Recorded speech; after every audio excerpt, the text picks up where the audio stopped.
Salam, saudara yang kasih Tuhan Yesus Kristus, kembali berjumpa di dalam program Bible Study CK7. Malam hari ini kita akan melanjutkan pembelajaran kita, bagaimana Yakub masih di rumah Laban. Sebelum dia keluar meninggalkan Haran, Yakub harus mendapatkan ternak, mendapatkan harta benda supaya keluarganya tidak mengalami kesulitan-kesulitan. Nah, sebelum kita membaca dari Kejadian pasal yang ke-30 ini, mari kita minta Roh Kudus menerangi hati kita, sehingga kita mengerti setiap kehendak Allah. Apa yang kita baca, kita renungkan, dan rema-rema yang kita dapatkan, itu betul-betul datangnya dari Tuhan. Kita sembah Dia. Haleluya Tuhanku, haleluya Yesusku.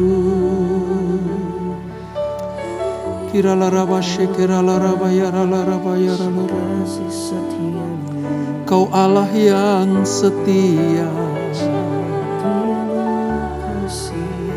tak pernah meninggalkan anak-anak-Mu Tuhan. Tak sekalipun Kau lepaskan tangan-Mu atas kami.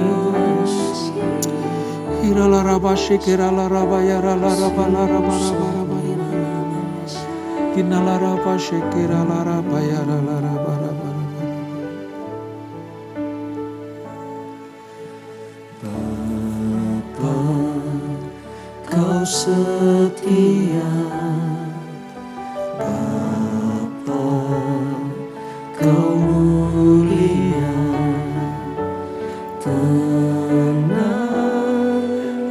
jiwaku, aman bersamamu. Lebih dari harta, Kaulah segalanya. Tenanglah jiwaku dalam hadirat-Mu. Kau tunjukkan kasih setiamu, Kau menyediakan yang ku perlu.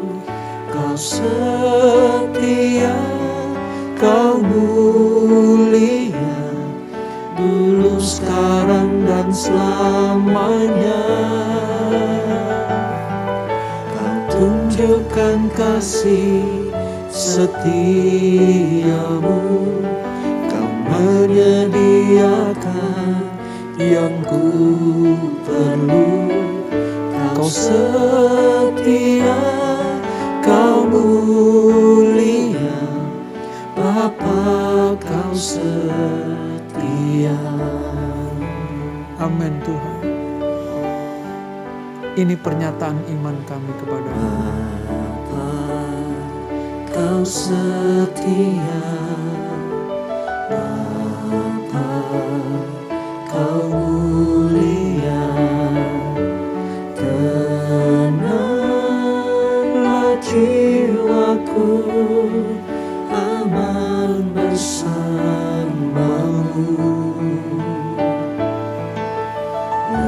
Lebih dari harta, Kaulah segalanya.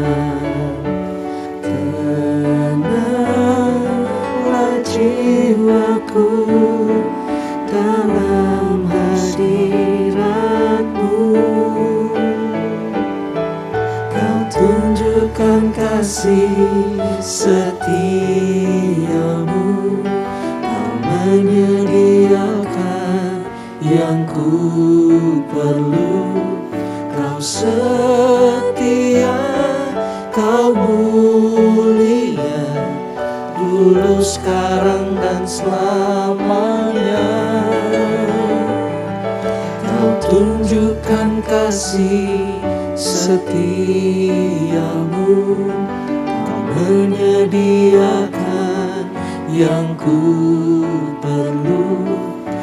Kau setia, Kau mulia, Bapa Kau setia. Kau tunjukkan kasih setiamu, Kau menyediakan yang ku perlu. Kau setia, Kau mulia, dulu, sekarang, dan selamanya. Kau tunjukkan kasih setiamu,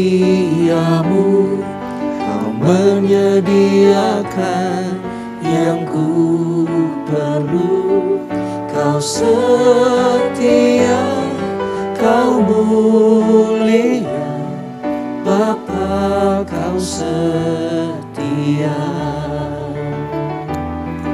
Kau setia, Kau mulia, Bapa Kau setia. Kau setia, Kau mulia, Bapa Kau setia. Haleluya. Haleluya.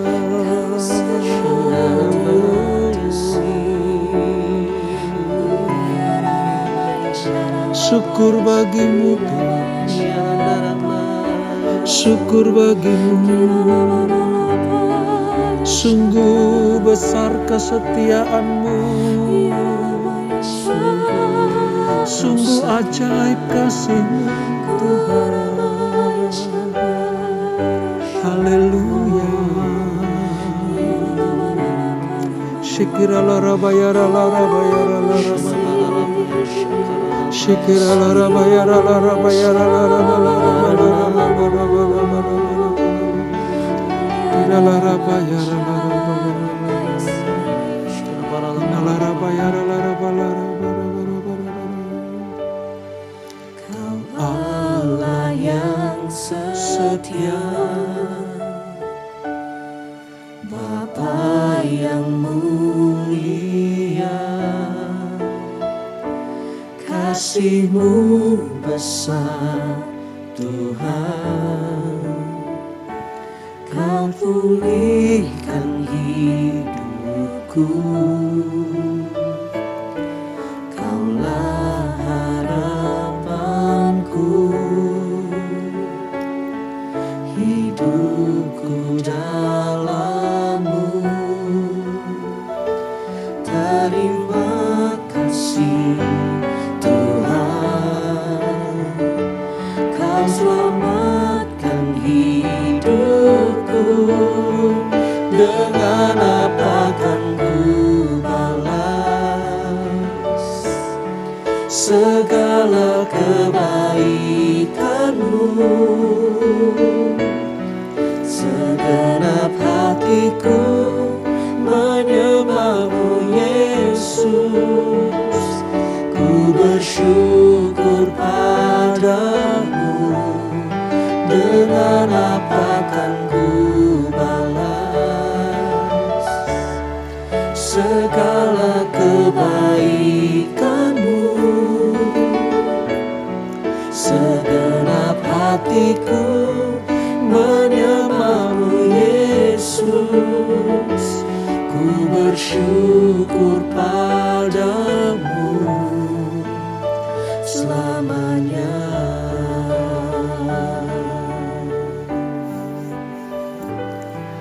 Kau Allah yang setia, Bapa yang mulia, kasih-Mu besar Tuhan. Kau pulihkan hidupku, Kaulah harapanku. Hidupku dalam-Mu, kasih Tuhan. Kau selamatkan hidupku, dengan apa kan ku balas segala kebaikanmu. Segenap hatiku menyembahmu Yesus, ku bersyukur padamu, dengan apa kan ku balas segala kebaikanmu. Segenap hatiku menyembahmu Yesus, ku bersyukur padamu, dengan apa kan ku balas segala kebaikanmu. Segenap hatiku menyembahmu Yesus, ku bersyukur padamu, dengan apa kan ku balas segala kebaikanmu. Segenap hatiku menyembahmu Yesus, ku bersyukur padamu selamanya.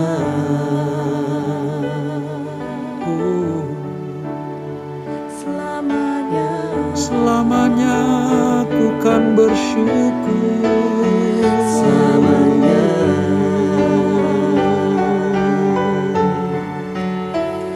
Selamanya ku kan bersyukur padamu Tuhan.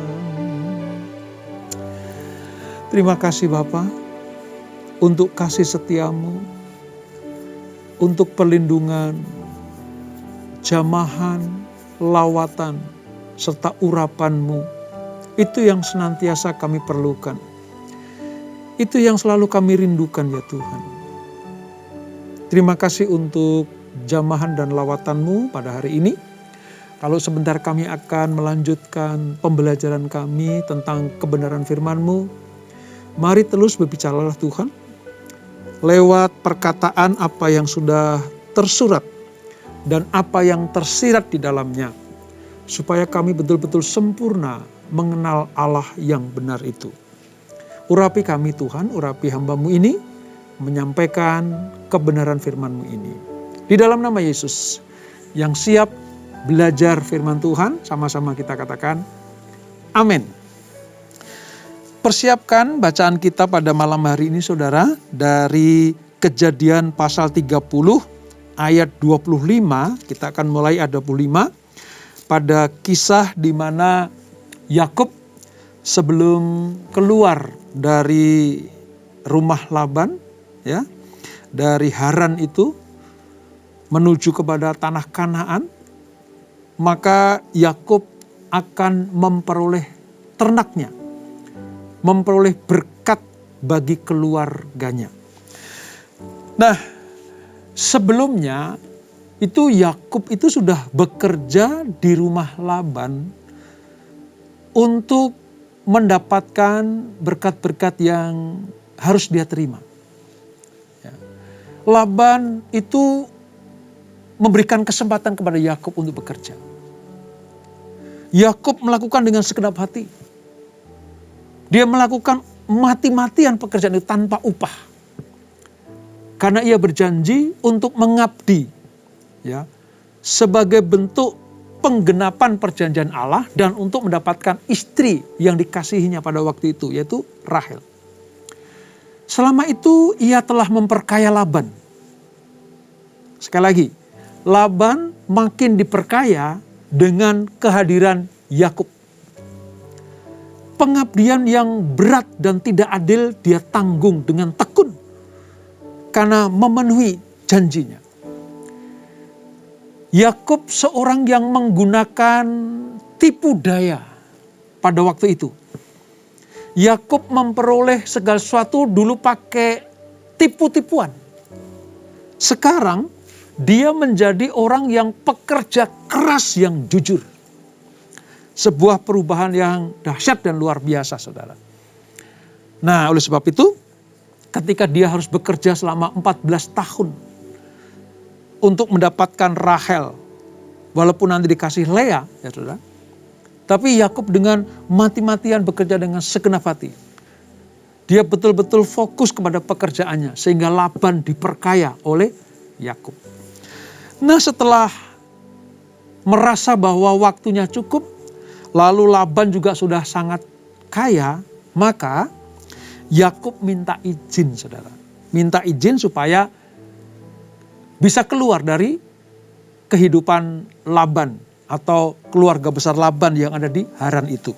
Mari kita baca dulu di dalam ayat yang ke-25 sampai ke-30. Kejadian 30 ayat 25 sampai 30. Demikian firman Tuhan. Yakub memperoleh ternak. Setelah Rahel melahirkan Yusuf, berkatalah Yakub kepada Laban, "Izinkanlah aku pergi, supaya aku pulang ke tempat kelahiranku dan ke negeriku. Berikanlah istri-istriku dan anak-anakku yang menjadi upahku selama aku bekerja padamu, supaya aku pulang, sebab engkau tahu betapa keras aku bekerja kepadamu." Ayat 27. Tetapi Laban berkata kepadanya, "Sekiranya aku mendapat kasih-Mu, telah nyata kepadaku bahwa Tuhan memberkati aku karena engkau." Ini pengakuan Laban kepada Yakub bahwa sejak engkau ada di sini, sedang engkau bersama dengan aku, lalu Tuhan Allahmu menyertai engkau, maka aku sangat diberkati. Kira-kira seperti itu. Lagi katanya, "Tentukanlah upahmu yang harus kubayar, maka aku akan memberikannya." Sahut Yakub kepadanya, "Engkau sendiri tahu bagaimana aku bekerja kepadamu, dan bagaimana keadaan ternakmu dalam penjagaanku. Sebab harta milikmu tidak begitu banyak sebelum aku datang. Tetapi sekarang telah berkembang menjadi dengan sangat, dan Tuhan telah memberkati engkau sejak aku berada di sini. Jadi, bilakah dapat aku bekerja untuk rumah tanggaku sendiri?" Nah, ini sebuah permintaan dari Yakub kepada Laban. Karena Laban sudah melihat bahwa kehadiran Yakub membawa berkat. Nah, sebelum dia pergi, Yakub bilang begini, "Mari, bilakah aku bisa bekerja untuk kamu supaya ketika aku nanti keluar dari tempat ini, aku sudah mendapatkan harta tersendiri. Bukan karena pemberianmu, tapi memang karena pekerjaan yang aku lakukan. Ya. Izinkanlah aku pergi, sebab aku akan pulang ke tanah leluhurku atau ke negeriku." Nah, ketika ini disampaikan, saudara, Yusuf itu sudah lahir. Ya, Yakub telah melunasi seluruh hutangnya kepada Laban, sehingga dia siap untuk pulang ke Kanaan. Namun sekali lagi, kalau keadaannya masih seperti itu, belum mendapatkan apa-apa, dia pulang tidak bisa membawa keluarganya dengan harta bendanya. Maka Laban menawarkan kepada Yakub untuk bekerja baginya supaya memiliki ternak. Dan tawaran ini diterima oleh Yakub, tapi dengan syarat. Nah, syaratnya apa, saudara? Kalau kita baca berikutnya, ayat 31 sampai 36. Laban menawarkan kepada Yakub untuk menyebutkan upah yang diminta. Apa yang kamu minta? Apa yang ingin kamu lakukan dalam pekerjaan itu? Saudara bisa bayangkan nggak? Bahwa Laban terkejut ketika keponakannya dan mantunya itu mengajukan sebuah tawaran yang tampaknya sangat menguntungkan Laban. Kenapa? Karena kalau kita baca berikutnya, saudara, permintaan itu sederhana. "Izinkan aku mengembalakan kambing domba. Nanti kalau ada kambing yang lahir dengan bintik atau belang. Kambing kalau ada bintik dan belangnya. Dan domba dengan warna hitam atau gelap. Itu akan menjadi milik Yakub. Dan di dunia Aram Syria sana saudara, sangat jarang, bahkan tidak mungkin kambing itu lahir dengan bintik atau belang. Pasti akan polos sebenarnya. Lalu tidak mungkin domba dengan warna yang gelap atau hitam. Karena domba itu selalu putih. Nah, ketika Laban mendengar syarat itu, wah, ini mah nggak perlu mikir lagi. Mana ada kambing lahir dengan bintik dan belang-belang? Nggak ada. Kambing akan mulus, akan rata warnanya. Pikiran Laban itu. Dan mana mungkin domba dengan warna yang hitam atau gelap. Domba di sini warnanya putih-putih. Saya mau beritahu saudara. Ya. Ketidakmungkinan, kemustahilan yang ditawarkan dari Yakub kepada Laban sebenarnya sedang mempersiapkan bagaimana berkat yang akan diterima oleh Yakub adalah berkat yang murni datangnya dari Tuhan. Kadang-kadang kalau seseorang minta tanda dari Tuhan, itu kadang gak masuk akal saudara. Akan melawan dari kebiasaan-kebiasaan. Seperti saya katakan, di Syria itu gak ada kambing lahir bintik-bintik atau domba lahir dengan warna yang gelap, tidak ada. Tapi Yakub pakai itu. Supaya apa? Supaya nanti terbukti bahwa memang berkat yang diterima oleh Yakub itu datangnya bukan dari cara upaya yang dilakukannya, tetapi karena memang melulu dari Tuhan. Ya. Ini tawaran yang menggembirakan datang dari Yakub kepada Laban. Ya. Laban sudah melihat bahwa dirinya tentu akan lebih diuntungkan dalam perjanjian ini. Tidak hayal lagi, Laban pun dengan cepat menyetujuinya yang diminta oleh Yakub. Oke, ayo cepat bikin perjanjian. Gitu. Namun apa yang terjadi saudara? Yakub lebih memperoleh banyak kambing domba sehingga harta Yakub menjadi sangat banyak.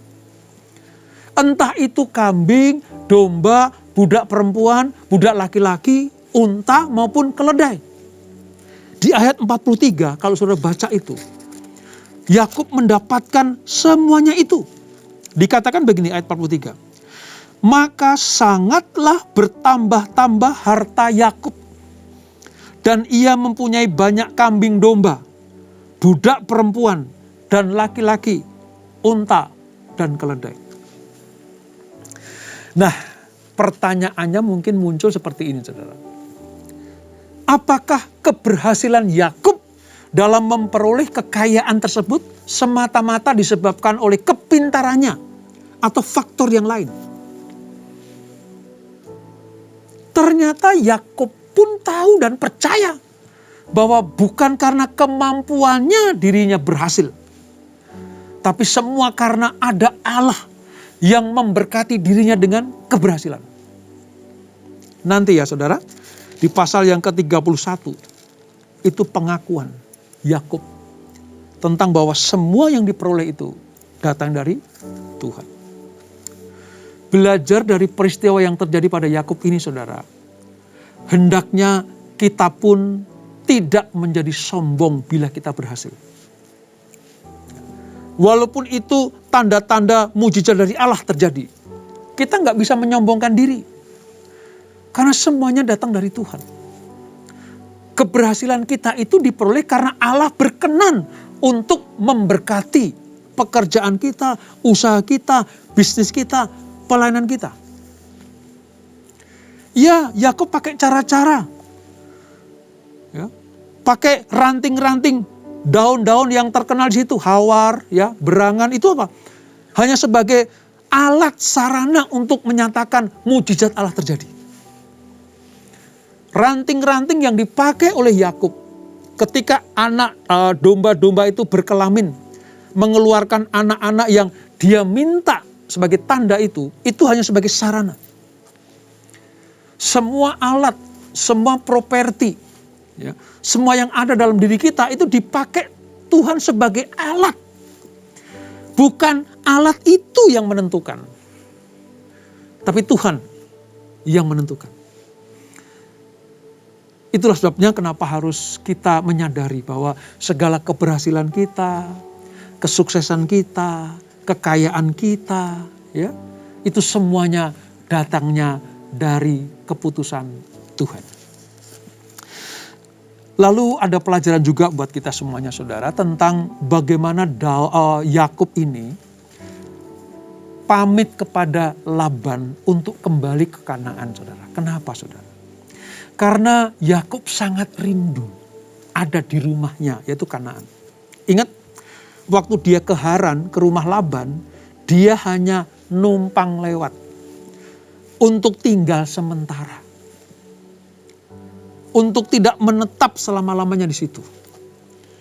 Makanya ketika sudah selesai waktunya, dia mendapatkan istri, anak, ya, harta benda, dia segera meninggalkan Haran untuk menuju ke Kanaan. Ini pelajaran buat kita semuanya. Merindukan tempat di mana Allah sudah menyediakan kita, yaitu tempat yang penuh dengan susu dan madu. Tempat yang penuh dengan kemuliaan Allah. Apa itu? Surga yang mulia. Orang-orang yang sudah ditebus Tuhan itu mendapatkan hak untuk masuk dalam kerajaan Allah. Seperti Yakub merindukan Kanaan, demikianlah kita juga merindukan tanah Kanaan yang baru, Yerusalem yang baru, yaitu surga yang mulia. Keinginan Laban untuk mencegah Yakub keluar dari Haran itu ibarat seperti kuasa-kuasa kegelapan yang tidak mau kita keluar dari Haran atau tempat tinggal sementara yaitu dunia ini. Iblis maunya saudara, kita itu binasa. Kita itu tetap menghamba kepadanya. Seperti Laban mau Yakub seterusnya menghamba kepada dia. Ya saya tidak mengatakan Laban itu wakil dari iblis, bukan itu maksudnya. Yang saya maksudkan bahwa gambaran ini bahwa ketika Yakub pengen kembali ke Kanaan, Laban sebisa-bisanya menghalang-halangi. Artinya tidak suka kalau orang-orang yang tidak seiman dengan kita, itu kita pergi ke surga. Itu gak suka saudara. Maunya kita binasa. Seperti iblis terhadap kita, maunya kita binasa. Tapi Tuhan maunya apa? Kita mendapatkan berkat-berkat kemuliaan di tanah perjanjian itu. Dan ketika tawaran Yakub itu diterima oleh Laban, kelicikan dan ketamakan Laban itu mengambil keuntungan dari kepolosan, kejujuran dan sifat baik Yakub.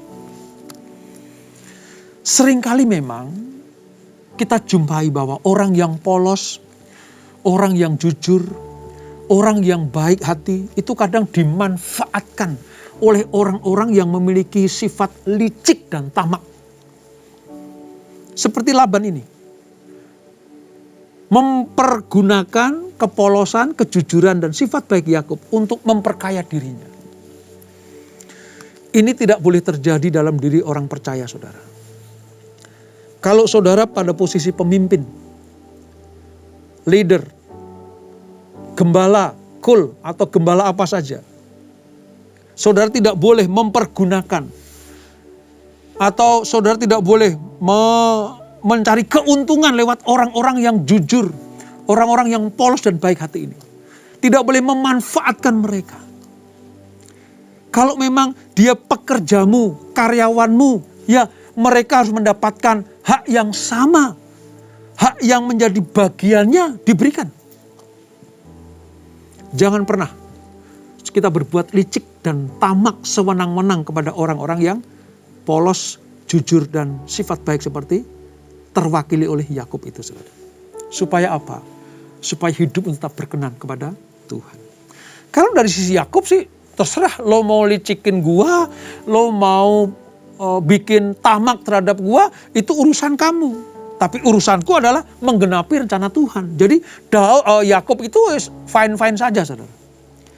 Dan terbukti bukan di pasal yang ke-30 ayat yang ke-43 tadi dikatakan dia semakin kaya. Ya, hartanya bertambah-tambah. Mempunyai banyak kambing domba, budak perempuan dan laki-laki, unta dan keledai. Sekeras apapun usaha manusia yang licik dan tamak terhadap orang yang jujur dan polos, tetap nanti pada dasarnya Allah lah yang akan menentukan siapa yang akan mendapatkan berkat-berkat seperti yang Tuhan izinkan dapat. Sekali lagi, Yakub masih menyimpan hati untuk negeri Kanaan. Ya, bukan hanya karena itu adalah tanah kelahirannya dan ayah serta ibunya tinggal di sana, yang dirindukan untuk dilihatnya. Bukan itu alasannya. Melainkan Yakub itu merupakan anak yang lahir di tanah perjanjian. Makanya dia menantikan, merindukan tanah perjanjian itu. Dan dia sebagai tanda keberuntungannya, penyertaan Tuhan yang beruntung itu, ya, dia tidak mau menetap di Haran. Sama sekali tidak mau tinggal permanen di Haran. Dia tidak pernah berpikir sedikit pun tentang tinggal menetap di Haran. Tapi yang ada di pikiran Yakub itu kembali ke Kanaan, kembali ke tempat kelahiran. Demikianlah kita semuanya, saudara. Kalau kita mengerti tentang tanah perjanjian, atau saya sebut juga dengan Yerusalem yang baru, surga yang mulia, saudara jangan memiliki pikiran untuk selalu pengen tetap tinggal di dunia ini. Karena dunia akan hancur, dunia akan dimusnahkan. Tetapi seperti Yakub, demikianlah kita juga merindukan, memikirkan perkara-perkara yang di atas. Kita harus menyimpan dalam hati ini untuk negeri surgawi kita. Dengan melihat diri kita sebagai orang asing di dunia ini. Jadikan saudara sebagai orang asing di dunia ini. Ya, supaya pikiran kita betul-betul menuju kepada tanah perjanjian, yaitu surga yang mulia itu. Surga yang sedang dinanti-nantikan oleh orang-orang kudusnya Tuhan. Terwakili oleh Yakub yang selalu ingin kembali ke Kanaan. Kita tidak boleh berpikir untuk berakar di bumi ini. Sebab bumi bukan tempat dan negeri kita. Tempat dan negeri kita adalah surga yang mulia. Pelajaran pada hari ini, mari ya. Memang selama masih ada di dunia, kita diminta Tuhan untuk bekerja, berkarya, berusaha seperti Yakub di rumah Laban. Tapi sekali lagi, tujuan hidup kita bukan di dunia ini, tapi surga yang mulia. Oleh sebab itu, pikirkanlah perkara-perkara yang kekal, kehidupan yang kekal, bukan yang di dunia ini. Mari kita tundukkan kepala. Bapa di surga, terima kasih untuk pelajaran pada malam hari ini. Seperti Yakub yang tinggal di Haran, di rumah Laban. Bekerja hanya untuk sementara waktu. Walaupun itu mungkin 14 tahun atau 20 tahun atau 30 tahun. Tapi itu sementara. Kami diproyeksikan Tuhan untuk menempati tempat yang kekal, yaitu surga yang mulia. Seperti Yakub rindu pulang ke Kanaan. Demikianlah kami juga memiliki kerinduan untuk pulang ke rumah Bapa di surga. Pelajaran ini mengingatkan kami, di dunia ini sementara. Tidak ada yang kekal. Kita seperti orang yang sedang hanya sekedar numpang lewat. Numpang lewat saja. Sebab tujuan utama kami adalah surga yang mulia. Bapa, biarlah kami anak-anak-Mu memiliki kerinduan seperti ini. Sementara kami masih di dunia, biarlah kami bekerja dengan segiat-giatnya. Melayani dengan segenap hati. Kami melakukan perkara-perkara yang benar di pendepan mata-Mu. Supaya ketika kami selesai di dunia ini, kami akan menuju kepada surga yang mulia. Entah berapa tahun Tuhan izinkan kami di dunia ini. Berapapun umur kami ketika kami ada di dunia ini. Itu hanya sementara. Itu hanya sebentar saja. Sebab kehidupan kekal sedang menanti kami semuanya. Berkati anak-anak-Mu ya Tuhan. Berkati kami semuanya. Keluarga demi keluarga.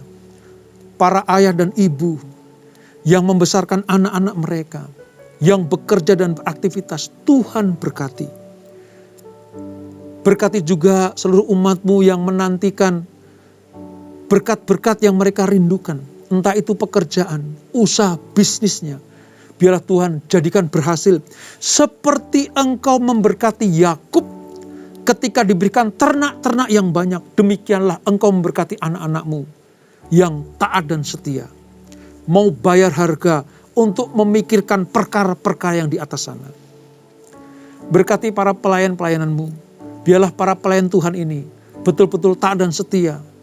Sampai pada garis akhir. Mereka disebut sebagai orang yang menang, bahkan lebih daripada pemenang. Berkati gereja kami masing-masing ya Tuhan. Berkati supaya lewat gereja-Mu ini banyak orang akan diselamatkan. Memperluas kerajaan Allah.